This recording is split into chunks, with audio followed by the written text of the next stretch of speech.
All right, ladies, last week we left off at chapter 3, verses 1 through 16. And now this week we are going to land the plane of the entire study by covering just the last few verses 17 through 19. So, Renee, why don't you get us caught up? Where did we leave off last week, and what does this transition look like? So Habakkuk last week is scared. He's scared of what's coming. God has just revealed, hey, these big bad Babylonians are coming for you. Destruction's headed your way.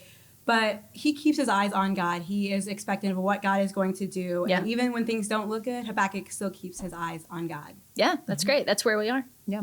We're looking at the last three verses, 17 through 19, but I want us to back up and reread 16 with those because it's kind of all of his final thoughts together. And so, he's just told God, he's recalling all the many wonderful ways God has miraculously even used creation as his weapons to rescue his people. His tone has changed, though. He's asking if God would rescue them, but he's also maybe a little more content and following that tone of the silence that we ended with in the passage before of being resolved. Yeah, he's kind of accepted what God has said is going to come. God is doing something bigger. Yeah. And we do deserve this wrath. I can't just be mad at the injustice of why are they allowed to. Right, because they should be disciplined because they have disobeyed God, and that's God's plan is to discipline them. And even though he's using a weird methodology to do that, it is justice. And he sees it now. And he's admitting in 16, let's go back over that kind of physical response he's describing. I hear and my body trembles. My lips quiver at the sound. Rottenness enters my bones. My legs tremble beneath me. I mean, I think you need to, I think especially if you have lived in the United States, in particular, all of your life, we have not had a war on our soil in your lifetime, if that's where your life has been. So you have to really put yourself in the shoes of recognizing, I have an enemy that I know has vast power, huge destruction, no mercy, and it's a definite So you're thing hey, there's these other people from this other country, and I've heard rumors. I know for a fact that they've come in, they've set people's homes on fire, they've killed people, they've taken away their children. People have been brutalized. The way it was done was awful, and so now they're coming for us. God just said they're coming for us. I'm terrified. Right. I'm absolutely terrified. And it means, so even when you can resolve, maybe from a theological standpoint of okay, I understand God's doing something bigger, that doesn't take away the immediate reaction to the type of pain, to the fearful thing you are wanting to avoid. And he states, yet I will quietly wait for the trouble to come upon the people who invade us. He's referring to that ultimate judgment of God. Right. So I'm terrified about these people who are coming to attack us, but I'm quietly waiting for the day of trouble, God's wrath to fall on them as well. I almost feel like this new perspective when he's looking broader than his one event, I'm thinking of a wave washing over you. There's a power, there's an effect it has, but he's accepting that this potential judgment will still happen. And I'm content that you're doing something further.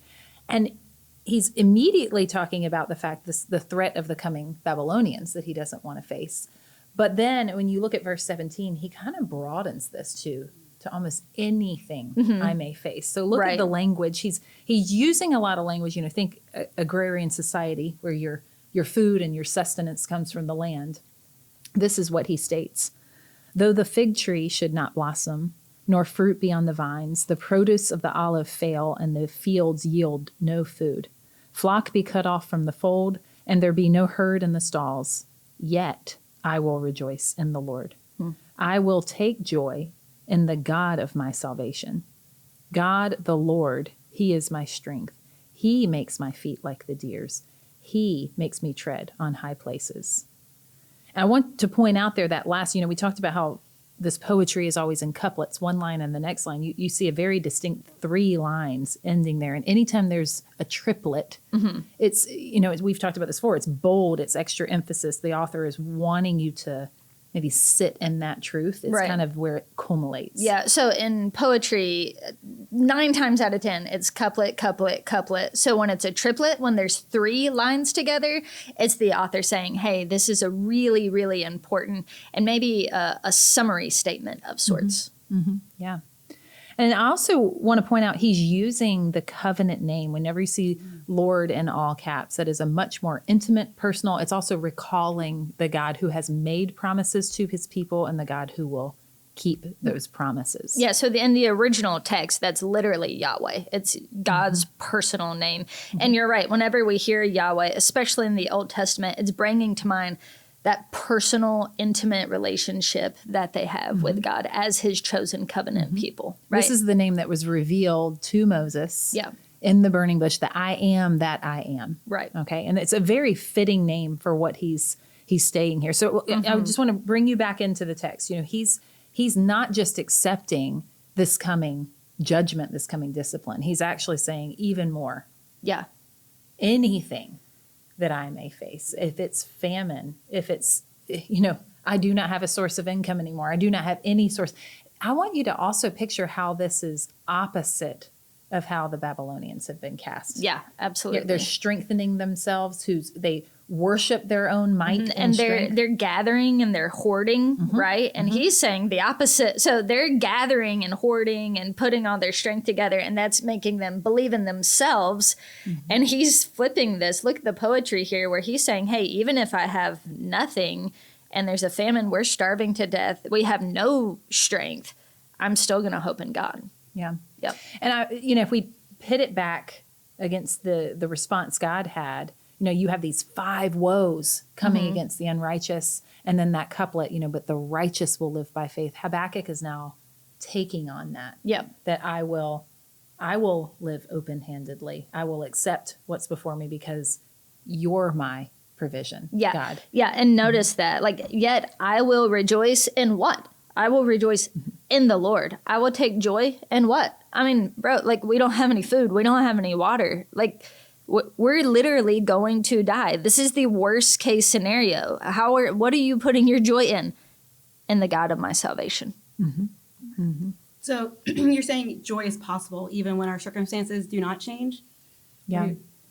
I think how to nuance that is really important. Right. Because, even like what Aaron pointed out, what you're taking joy in. Actually, I think maybe a better way to say it is how you are receiving joy is refined by the type of circumstances. Because you can think you are taking a joy in the Lord, but when something that gives you a sense of security or gives you a sense of it, when that's taken away, you start quickly realizing, oh, my joy is in more than one thing, right? And so I think it actually refines, and I think suffering in this world, on this side of God coming and make things right, actually helps kind of reorient it and help us understand where we might be. Yeah. Putting stability, putting joy, putting hope in something else. And this isn't this silly joy. This is I see something beyond. There's woes coming for those who strengthen themselves. Right. And let's define joy here. So this is not saying a sort of mere giddy, happy, glad, I love when Babylonians come and set my house on fire. That's awesome. Right. So he's not insane right now.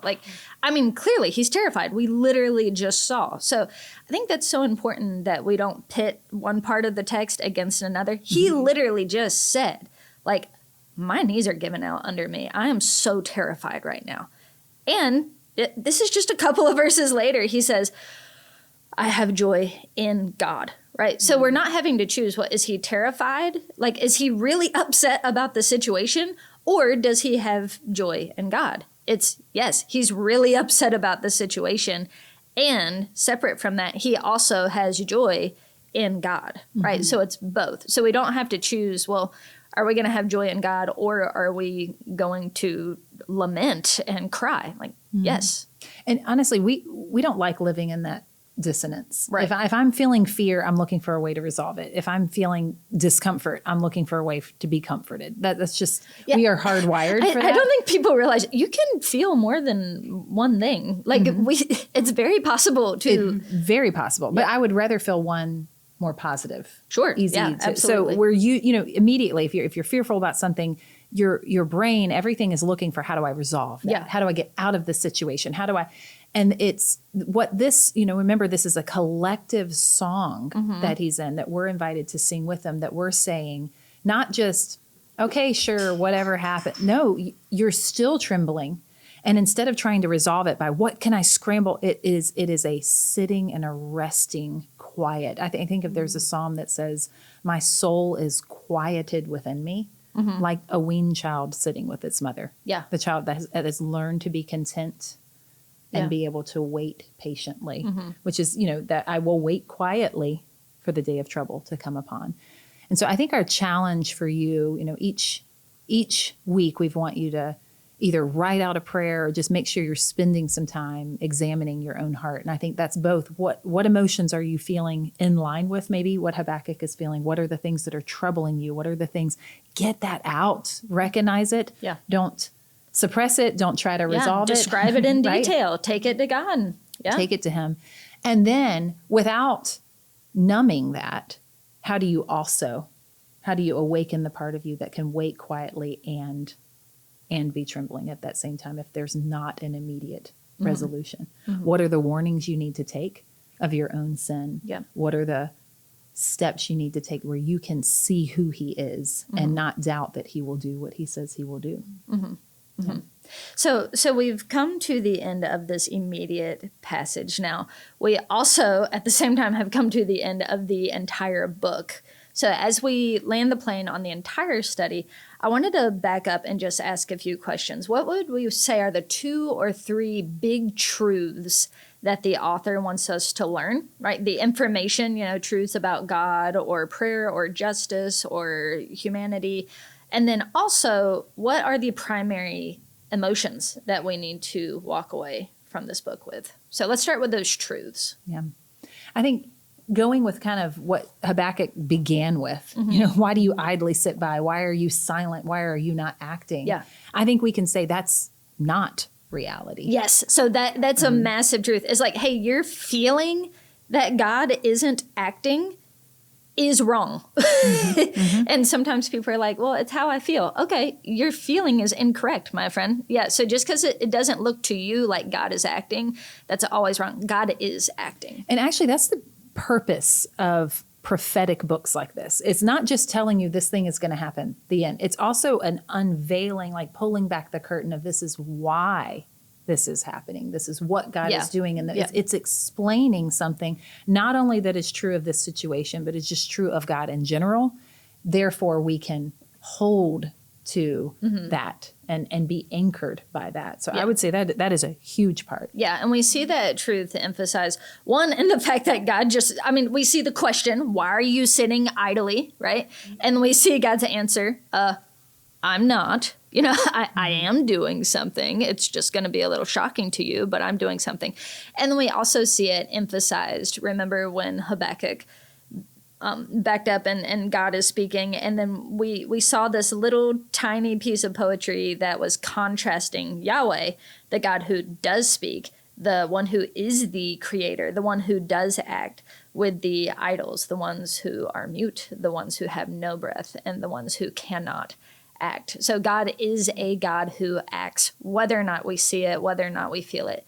God is always acting for the good of his people. That's a primary truth that we can pull out of this book. So what else would you say is a primary truth? So that's kind of something about God. What would you say that we learn about justice from this book?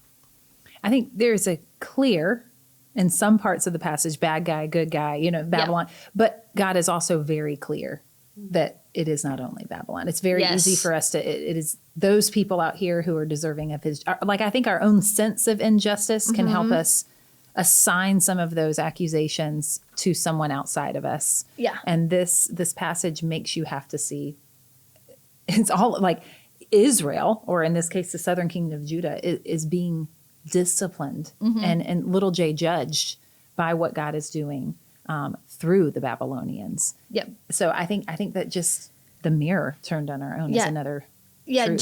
Justice is very complex, right? Justice is complex, sin is complex, wrath is complex, justice is complex. And I think people either tend to want to make things very black and white. These are the bad guys and these are the good guys. And the book of Habakkuk doesn't allow us to do that. Everybody's unrighteous. Or then there's a flip side to that where people want to flatten it. Everyone's equally as wicked.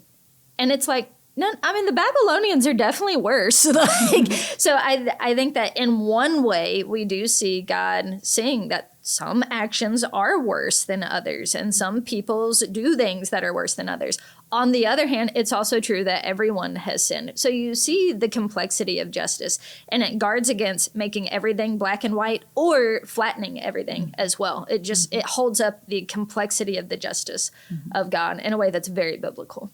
I think another one, I've been trying to think of how to say this simply, but like your view of sovereignty and justice is not the final say. Because that can be the truth for, you know, how the Babylonians, I'm getting to decide for myself and I'm not caught. It's not, you know, I can say it's fine. I think we can in subtle ways also do that to give ourselves the benefit of the doubt, excuse away why we did something, justify our actions, as opposed to actually lay it bare and say, what does the Lord say about this? And whom have I harmed? What have I done to his creation that I'm going to be held in account for? Yeah. And so I think recognizing like we owe something to the God who created us and that we will be held in account is another, it's another nuance of that same idea. But then also that we are in need of a rescue. Yeah. And God does remember his mercy in his wrath. Yeah. Absolutely. Yeah.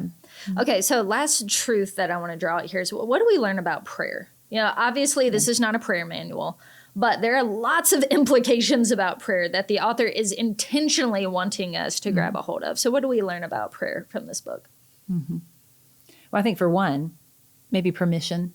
Yeah. Permission to explore the depths of how you are reacting and to wrestle with that honestly before him.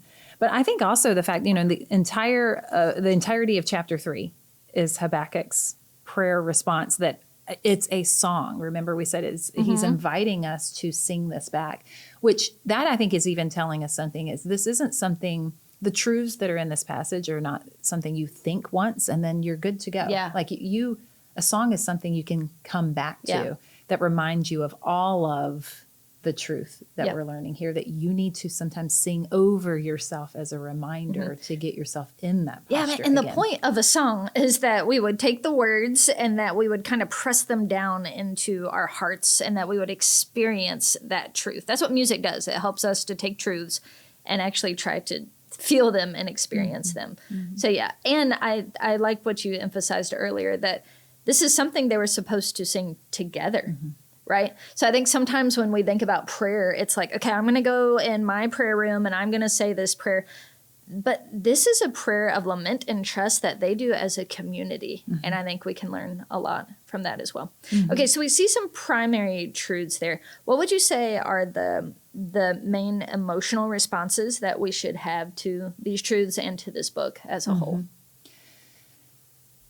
I want to say the word resolve, but I feel like I need a little asterisk of it's like resolution with dissonance. Okay. Or like in the midst. Yeah, because we don't want to just say contentment. Like, I'm just happy with everything. And, right? It's not a chipper, shrugging sort of contentment, right?